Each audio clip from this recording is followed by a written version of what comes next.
to look at?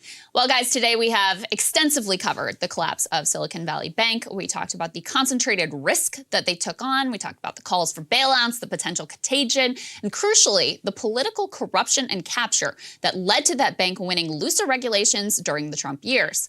But for some, this isn't a story about money and power. It's about something else altogether. The dreaded, all-encompassing wokeism.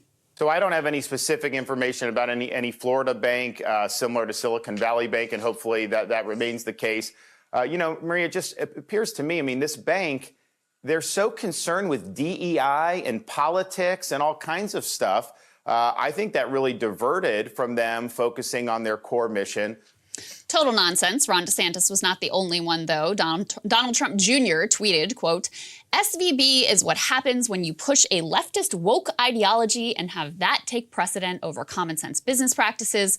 This won't be the last failure of this nature so long as people are rewarded for pushing this BS." Of course, that's a very convenient take since the deregulation pushed by industry, including SVB, was signed into law by his dad, and that is a huge part of this story. Now, the Daily Mail and the New York Post are both running with this wokeism narrative, though. Here's the New York Post. They say, while Silicon Valley Bank collapsed, top executive pushed woke programs. Apparently, there was some lady involved in risk management at the bank's UK branch who'd engage in some classic corporate virtue signaling, like launching a pride campaign, a blog that had an LGBTQ focus. What does that have to do with the stunning collapse of the bank and the subsequent debates on bailouts and the subsequent actual bailout? Absolutely nothing. This alleged woke person did not force the bank to lobby Congress on reducing stress tests. They didn't cause the Fed to hike rates, popping the Silicon Valley bubble. Their Pride Month festivities had nothing to do with foolishly putting the bulk of the bank's cash into interest rate sensitive treasuries. Their blog post did not create the Silicon Valley herd mentality, which sparked a bank run. The presence or lack of wokeism is an irrelevant sideshow here.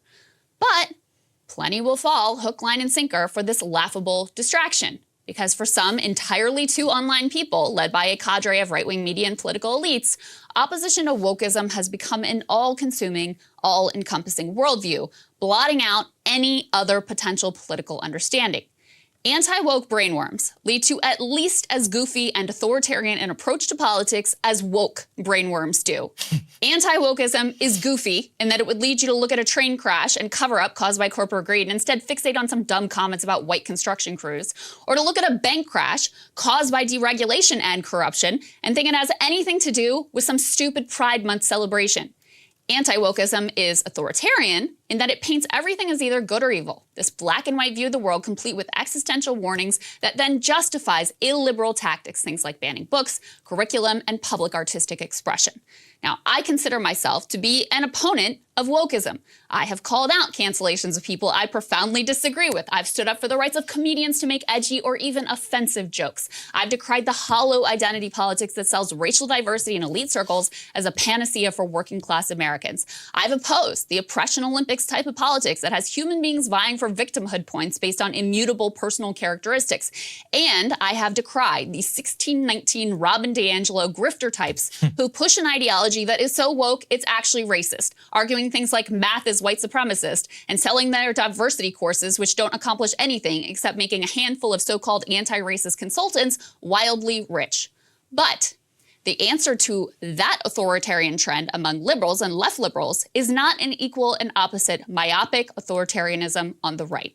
Yet that is in fact the direction which has now been fully embraced by plenty.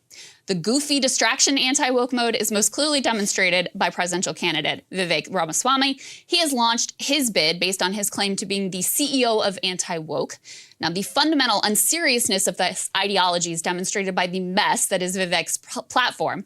When Sagar and Marshall interviewed him about his key policy priorities, he didn't focus on jobs, healthcare, or corruption. Instead, he name-checked ending affirmative action in federal government hiring and a vague program of building national identity. Now, however you feel about affirmative action, ending it isn't going to solve our core problems in the same way that instituting it did not solve our core problems. And people can't buy a house or afford their prescriptions on national identity.